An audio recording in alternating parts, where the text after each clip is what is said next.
Okay. So in this video, we're gonna do topic 2.6.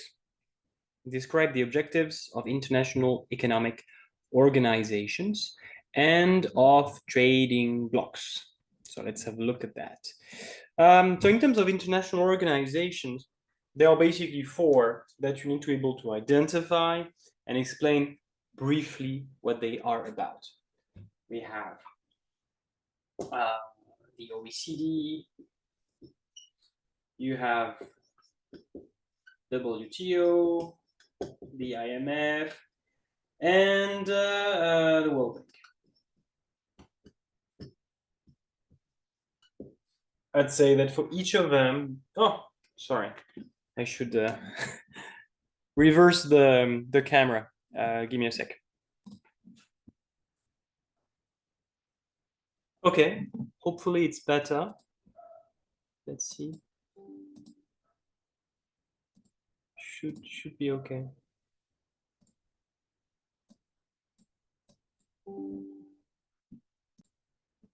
Okay, hopefully it's gonna work. Okay, so OECD, WTO, IMF, World Bank. These are all international economic organizations, right? In terms of international organizations, there are much more, right? The UN, the International Labor Organizations. Wow, there are just so many. But these are like the four main international economic organizations. In terms of their locations, why not? So the OECD is based in Paris, WTO in Geneva, IMF, World Bank, Washington. And again, like I said, for each of them, you should basically be able to identify two, at least two, ideally three functions. So that's basically what we're going to do. Let's start with the OECD, which stands for Organization for Economic Cooperation and Development.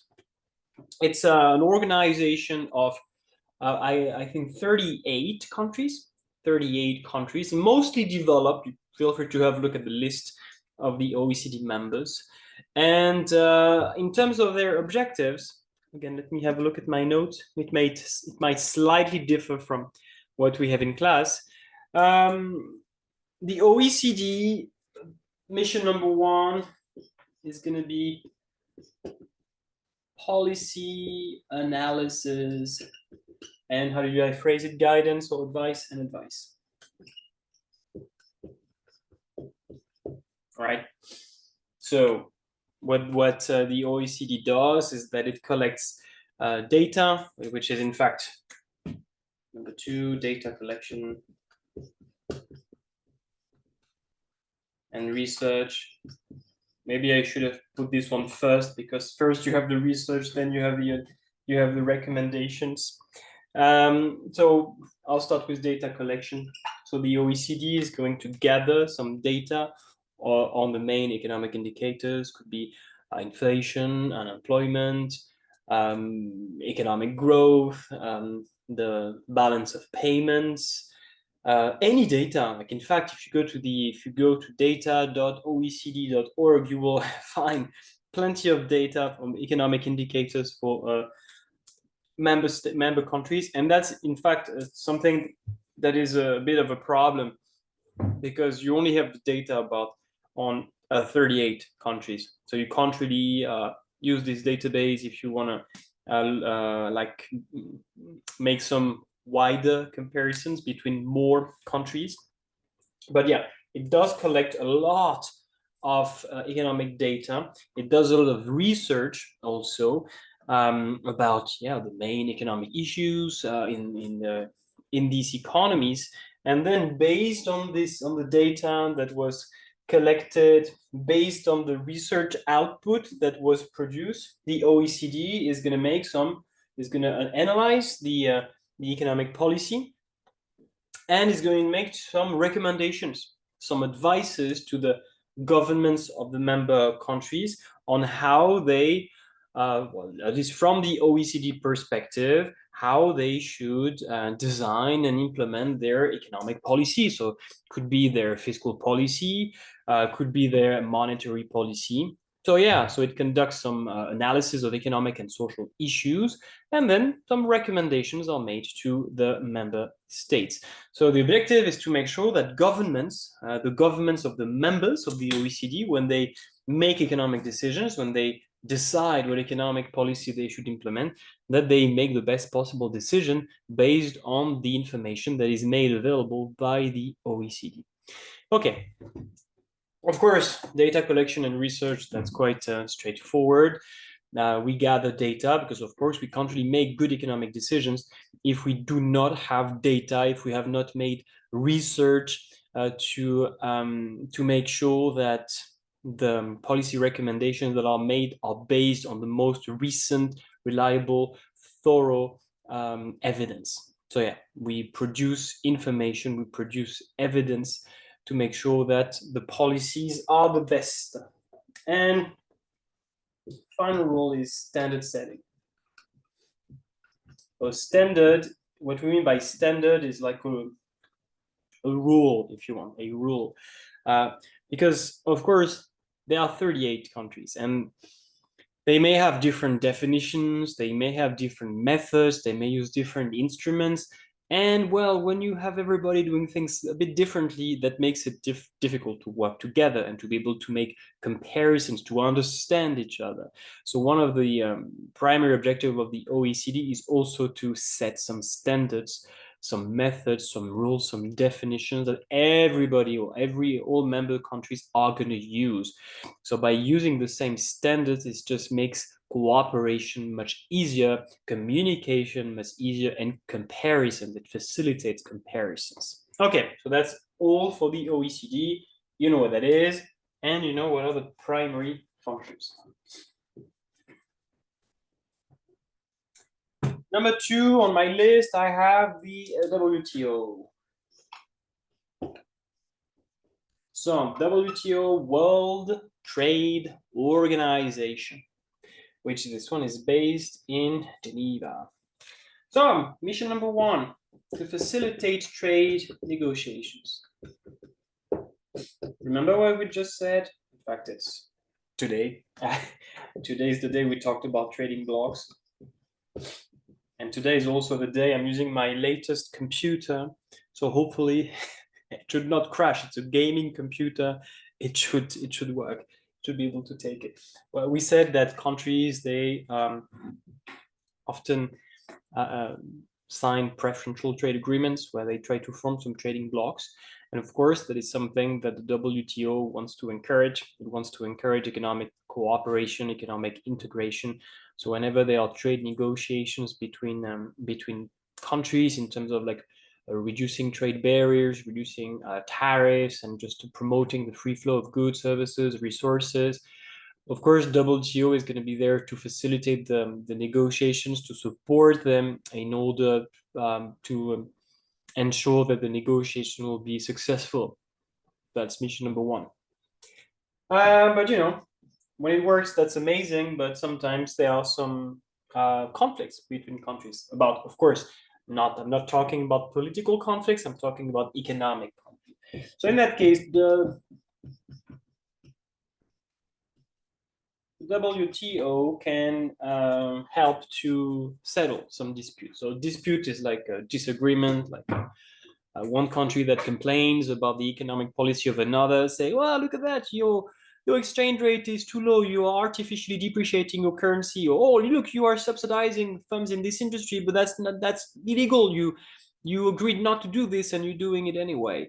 Or, oh, look at that, you are imposing some tariffs on these products, but you said that you would not do something. Okay, so sometimes countries, they just feel like other countries, they have implemented some competitive policy or competition policies that are unfair, and they feel like it's not okay. So they will simply complain, and in that case, well, to help those two countries to talk, to find an agreement, to reach a compromise, the WTO can try to support, to be like a middleman that is going to be there, say, okay, what's your side of the story, what's yours, let's try to talk to each other, let's try to understand, to make some one step towards each other, and then they can help to resolve this type of dispute.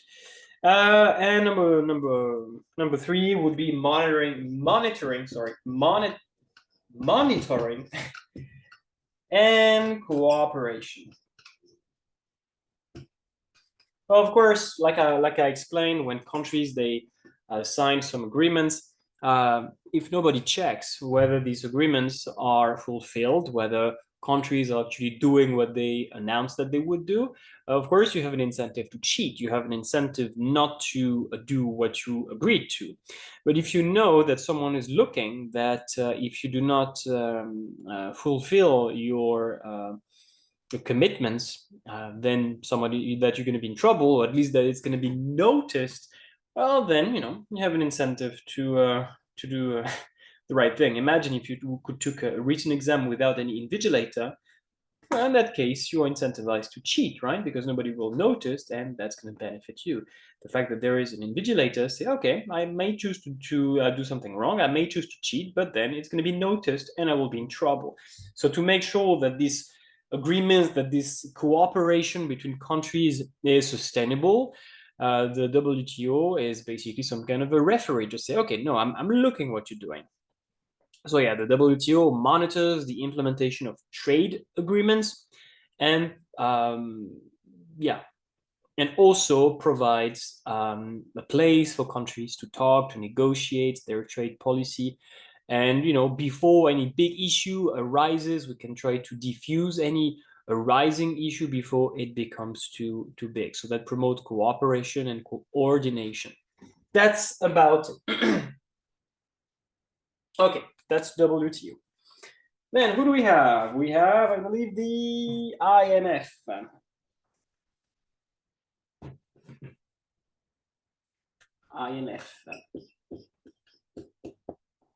IMF is the International Monetary Fund, and it is based in Washington. Function number one is to provide financial assistance. It's a fund, right? A fund is basically a big pot of money. So to provide financial assistance, well, to who? Well, mostly whenever to countries who are suffering, economically speaking. So it could be that they are going through a pretty severe economic shock.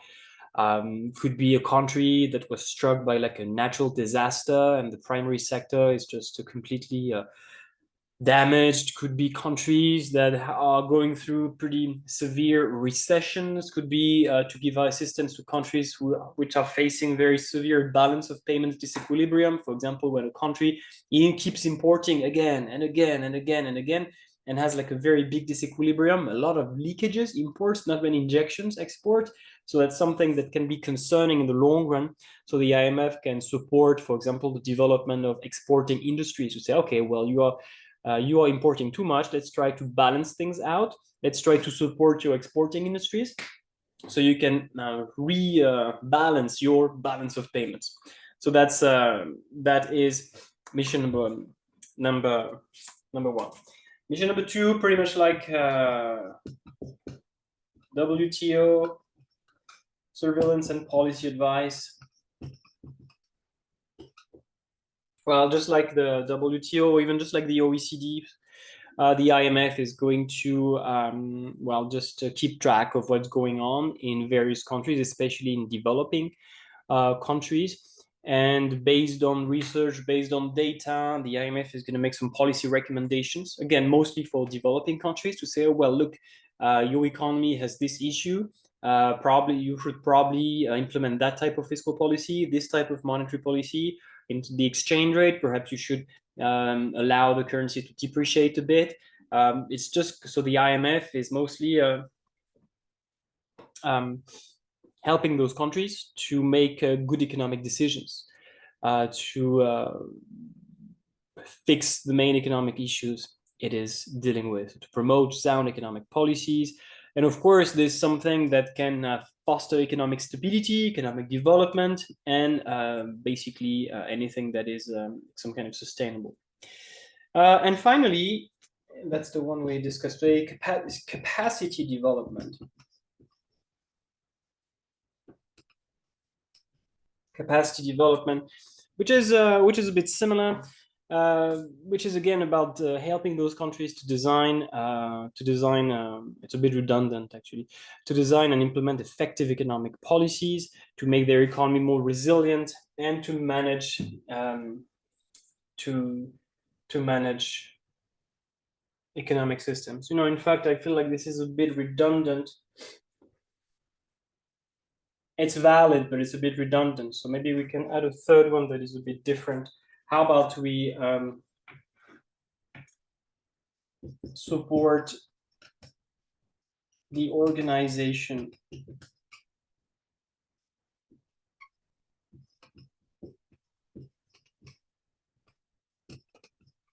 of financial markets in developing countries.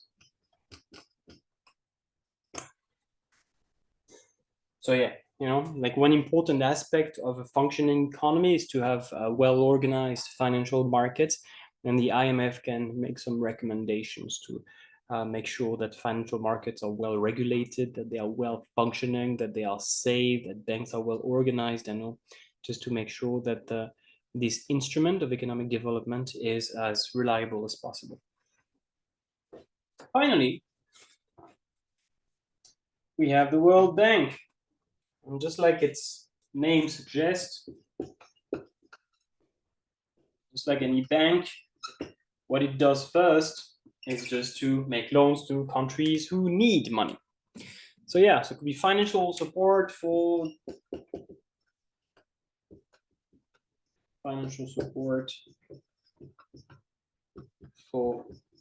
development project. So that's mostly for developing countries. You are developing countries, you are developing country, you have a project to help your economy develop, economically speaking, but you don't have the funds to finance this development project. It's often a problem because banks tend to be reluctant to lend money to developing countries, like poor countries, because there is a higher risk that you will not get your money back. So that's why the World Bank can take over and say, all right, well, banks don't want to lend you, well, I'll do it. I'll make you a loan to make sure that your development project can be undertaken, which is, of course, something that is extremely important to support economic development. So yeah, so it could be, sometimes these are just donations, but in most of the time, these are loans. The World Bank is making loans, and then of course, these developing countries will pay back. So it could be, I don't know, like the infrastructure, transportation, communication, sanitation, could be education, healthcare, anything to reduce poverty. And of course, it's something that is extremely important to promote economic development and at the end of the day, to improve the quality of life. Number two would be technical assistance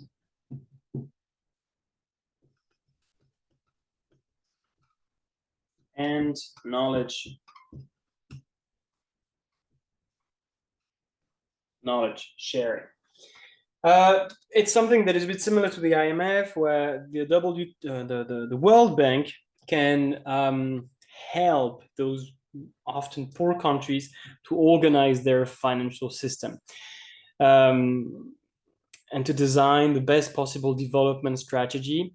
So yeah, you see, it's pretty much the same for any organization that tries to help those less developed economy to give them some to share the skills, the expertise, the advice, the data, the guidance. So something that is quite similar could be about the organization of financial markets. This is what you should do to make sure your financial markets are good in terms of the policy, fiscal policy, monetary policy, to achieve the main macroeconomic objectives.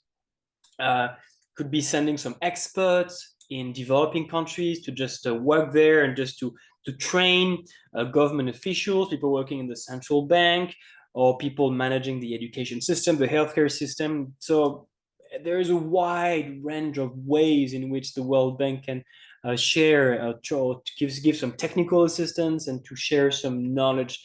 Again, mostly for developed countries, also to help like sustainable development. And finally, yeah, mostly it's a bit redundant to poverty reduction. That's one of the main thing of the World Bank and social development.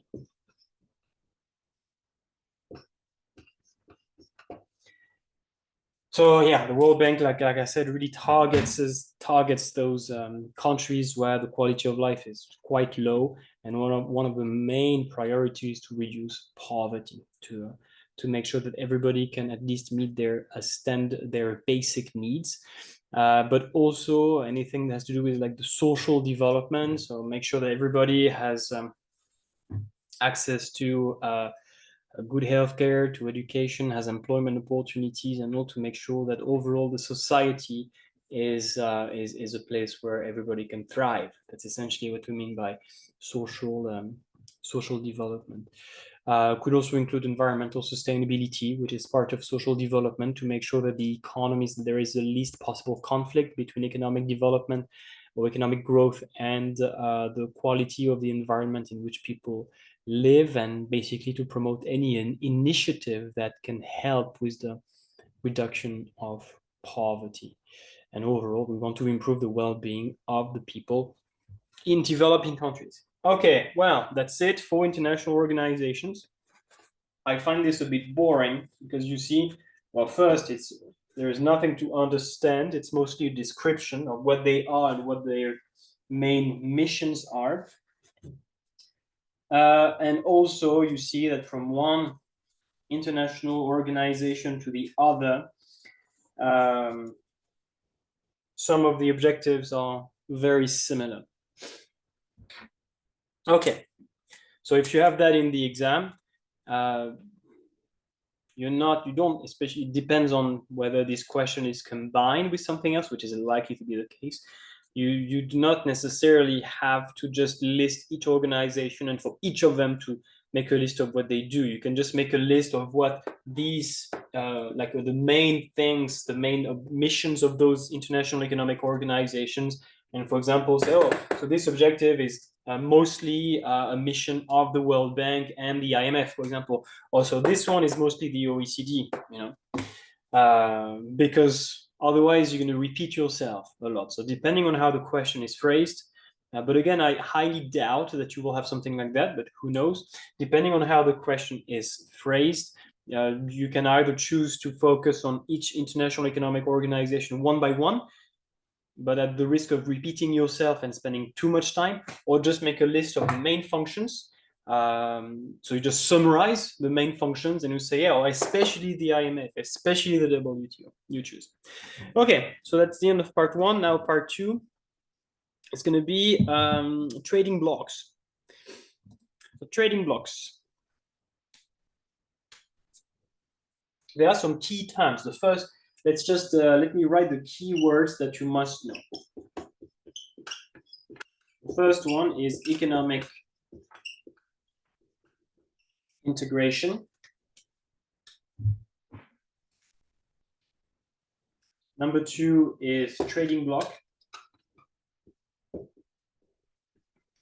Number three is preferential trade agreement. And remember, bilateral, multilateral, and geographical. Okay, so let's start by defining trading bloc. A trading bloc is a group of countries who have decided to engage in economic integration. Economic integration is the process of increasing the interdependence and the degree of connection of multiple economies. So when several economies become integrated, it means that the flows of goods, services, resources, and assets between those economies increase very significantly.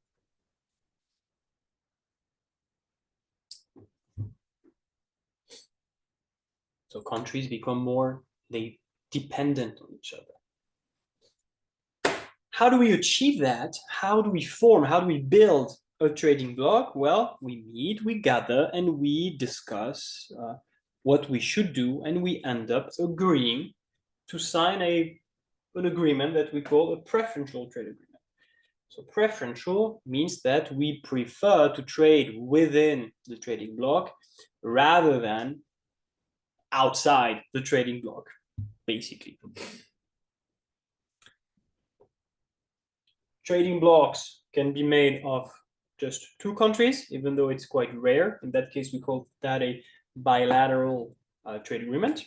For example, there is one between China and South Korea, I think that's the one, or Japan and Australia. These are two examples. But in most cases, those trade agreements, they are multilateral, meaning that they involve more than two countries. Well, you can give the example of the USMCA, former NAFTA, the ASEAN, the Association of Southeastern Asian Nations, or the RCEP, the Regional Comprehensive Economic Partnership, or the EU. There are plenty, right? Most of them. And you can emphasize that, well, in most cases, those trading blocs, they gather countries that are in the same vicinity, countries that are in the same geographical area. That makes more sense. Something that perhaps I did not mention in class too much is the objectives. Because when I read the question again, I said, okay, it's really about the objectives of trading blocs. So why do countries do that? What are the main objectives of trading blocs?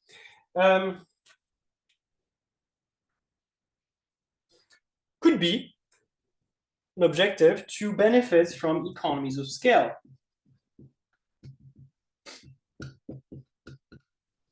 Right, now that each country that we are integrated, so we have access to more foreign markets, so this might lead in a higher level of production, because now we do not only produce for our country, but we also produce for foreign countries, like the other countries who are part of the trading bloc. So as a result, if we produce more, we can benefit from economies of scale more fully.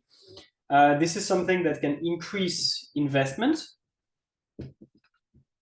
because again, if we produce more, well, because again, we don't only produce for our country, we also export now to all of the member countries. So we might need to increase investment, so we can increase our production capacity and produce more. Of course, it is something that can stimulate employment, because again, if we produce more, we need to hire more people, and therefore it means that more jobs will be created. Another benefit of creating this type of trading blocs is that it can increase competition, because now we also face the competition of firms abroad. So you're going to tell me, yeah, but why is it good? Well, it's good because it leads to a lower price for consumers, right? Lower price for consumer could be better quality and more diversity. Well, basically all the benefits of competition: more diversity, more product diversity. Now we can buy products from many other countries, and also more efficiency overall. Remember, when firms are competing, it's important that they produce in the most efficient way, so they reduce their cost as much as possible. Could also be,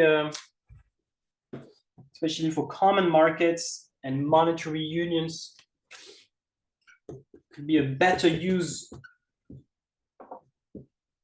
of factors of production, because if there is no trading bloc, I can only work in my country.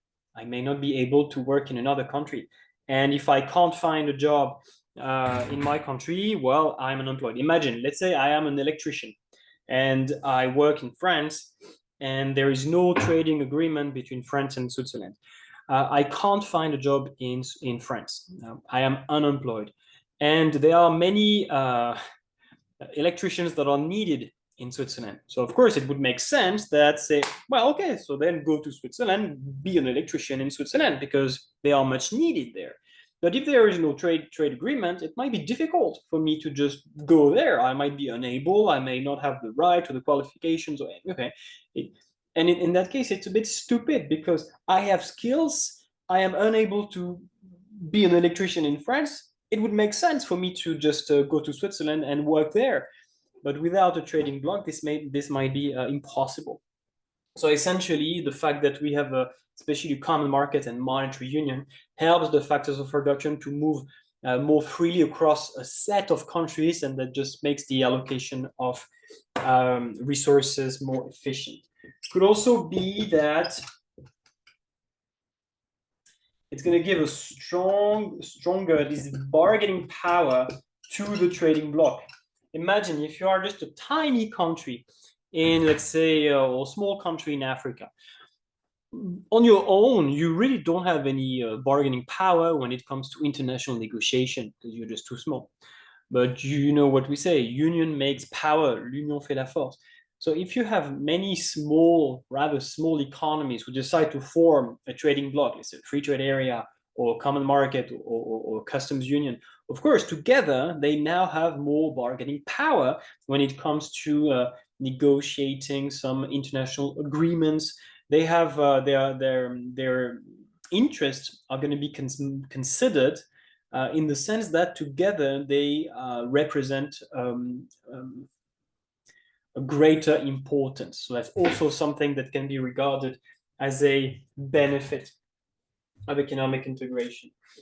We can also talk about what we call du commerce, le doux commerce. There is no English translation for that, which is based on the idea that when economies are integrated, you better not go at war with your neighbor. Because imagine if two economies are completely separate, and if you go at war with the other country, because your two economies are independent, the fact that you attack the other is not going to damage your economy too much. But if the two economies are completely integrated, when they depend on each other very much, then of course, if you attack the other country, it's going to damage your own economy, right? And in fact, that's the reason for which the EU was created. Just after the Second World War, initially, of course, it was not called the European Union. It was an economic cooperation just on the trade of steel and coal, with only 6 countries back then. But well, we already had 2 world wars on the European soil, so the idea was to say, okay, that's it, we've had enough. So let's just work together economically. Let's increase the extent of economic integration between our countries, so we never have this type of war again. So this idea is called do commerce.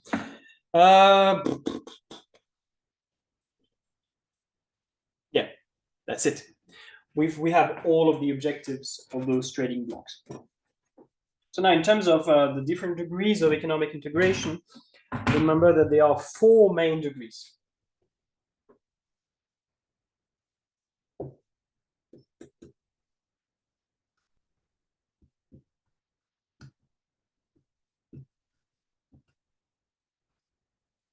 It's gonna be tough.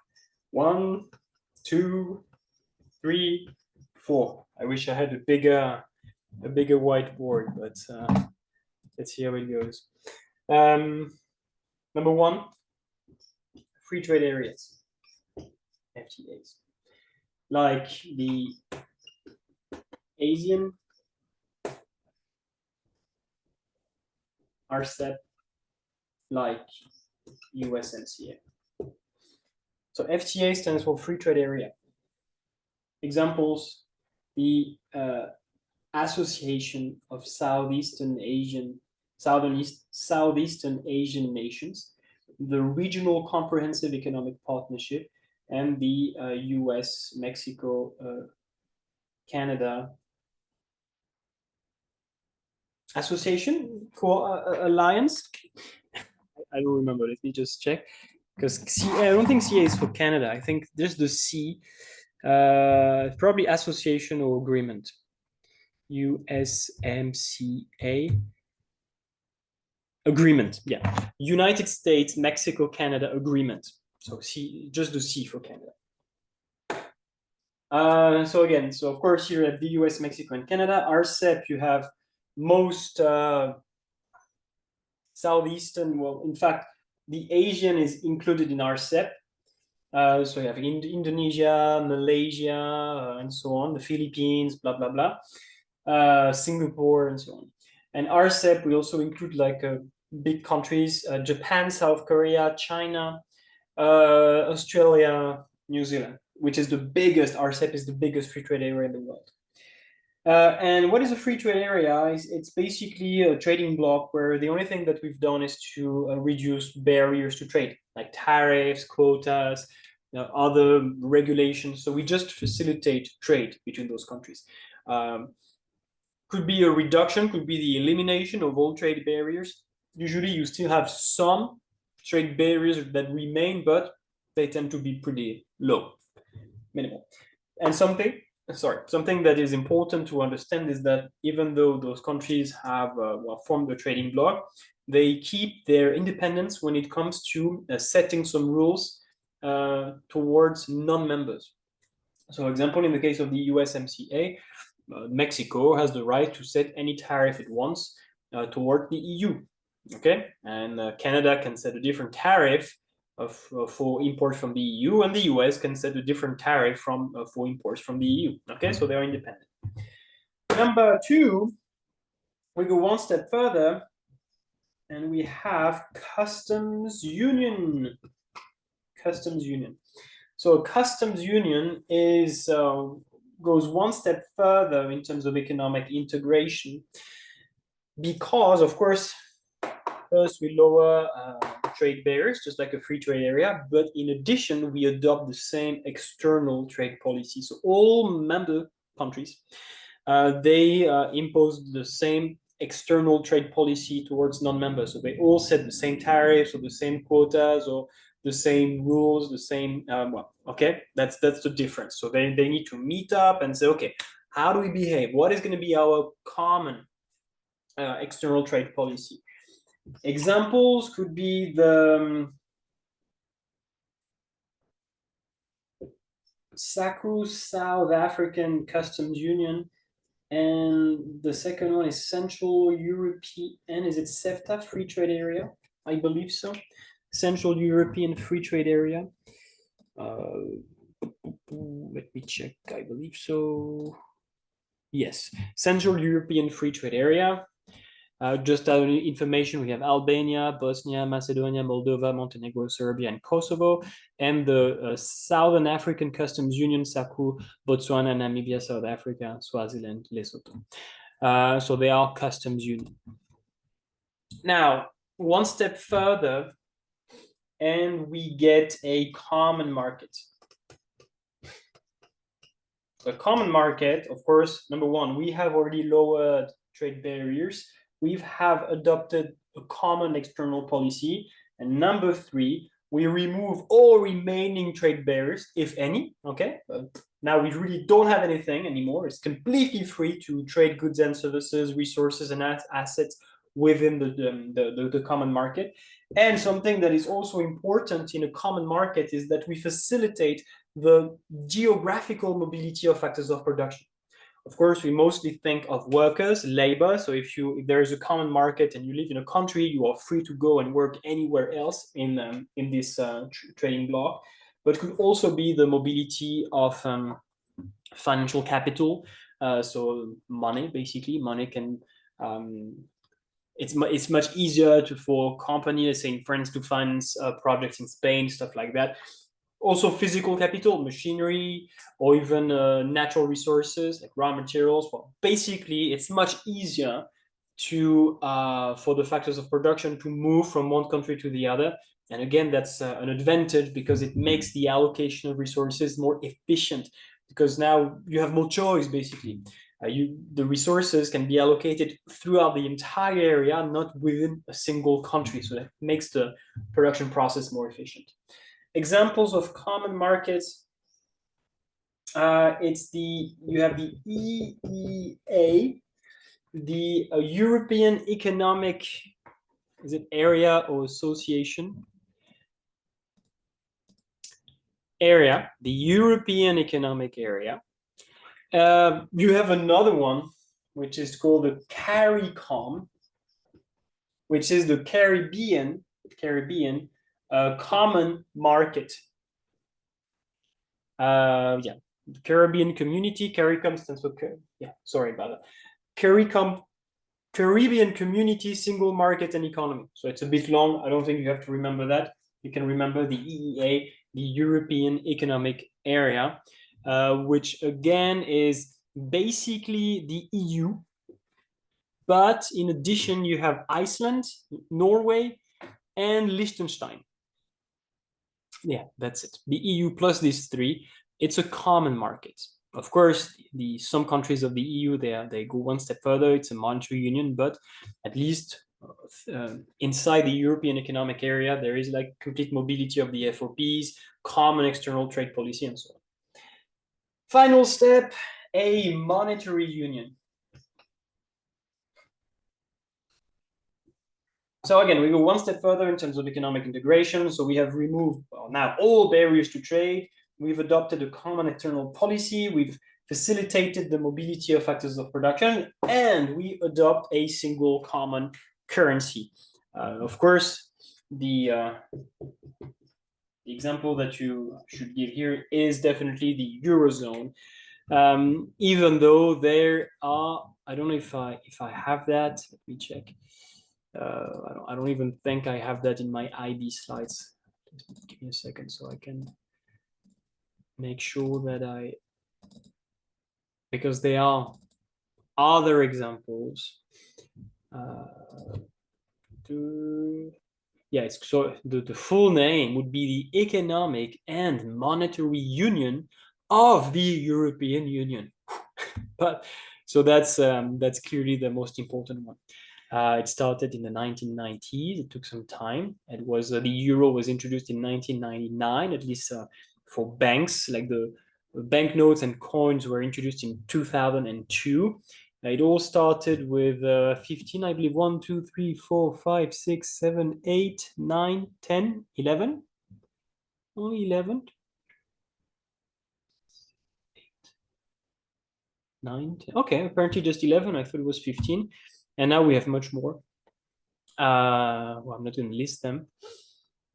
And there are 2 more countries who should join the Eurozone quite soon, Denmark and Bulgaria. Yeah, very much. Okay. And in order for a country to join the Eurozone, it must satisfy certain criteria, which we call the convergence criteria, to make sure that their economy is stable and strong enough in terms of inflation, in terms of the public debt, in terms of the exchange rate, the interest rates. Well, there are some criteria that must be satisfied, and we have a single central bank for everyone, which is called the European Central Bank. Okay. Well, that's it. It was a quite long video. Again, I really don't think, I don't know for sure, but like the part on international trade or international economic organizations, I don't find it really interesting, and it's not really a good topic for you to show your skills as an economist. The second part is a bit more interesting though. So you should be able to define economic integration, preferential trade agreement, a trading bloc, to explain the key objectives of trading blocks, the ones I listed, and then to explain the 4 degrees or steps of economic integration, and just give an example of each. That's about it.